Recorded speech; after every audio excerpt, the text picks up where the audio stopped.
January 20th, 2025. A familiar face stood on the steps of the Capitol taking the oath of office.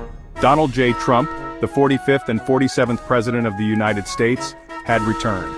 His victory was decisive, a testament to his enduring appeal among a broad swath of Americans. From blue-collar workers in the Rust Belt to evangelical Christians in the South, Trump's coalition was a tapestry of diverse threads, united by a shared belief in his promise to make America great again.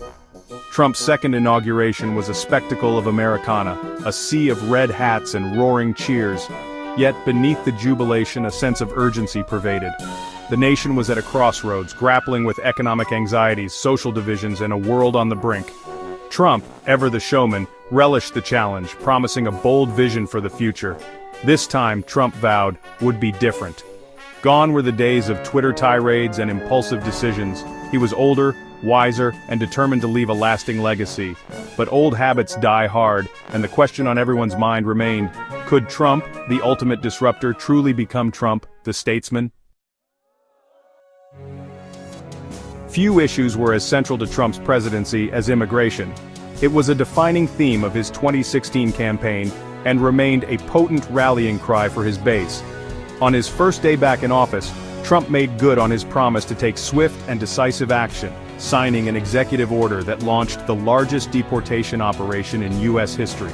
The move was met with predictable outrage from Democrats and immigrant rights groups, who denounced it as cruel and inhumane.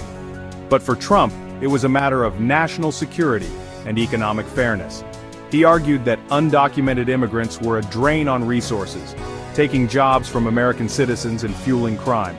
He vowed to build a wall on the southern border, making it clear that America was no longer open to those who sought to enter illegally.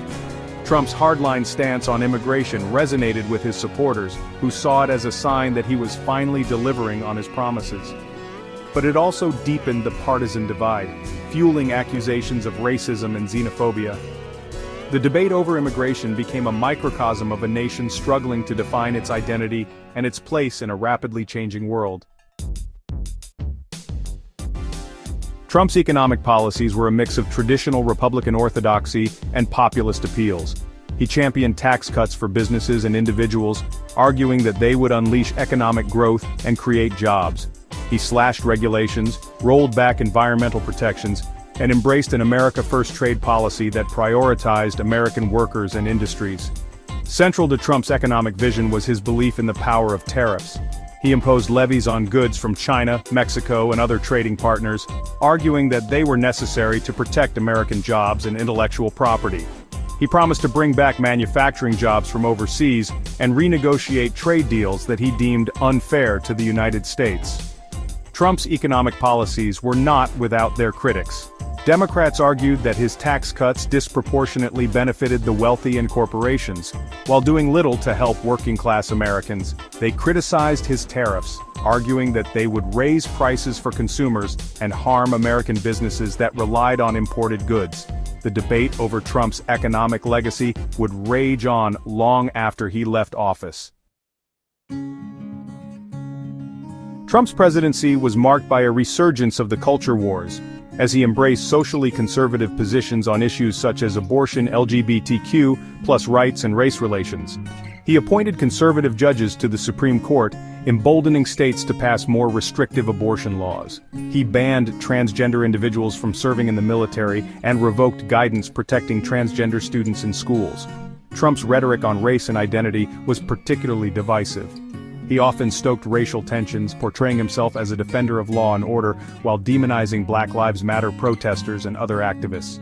He implemented a travel ban on citizens from several Muslim-majority countries, citing national security concerns. Trump's social policies galvanized his conservative base, who saw him as a champion of their values. But they also alienated many Americans, who viewed his rhetoric as inflammatory and his policies as discriminatory. The culture wars that raged during Trump's presidency reflected the deep divisions within American society that seemed only to widen with each passing year.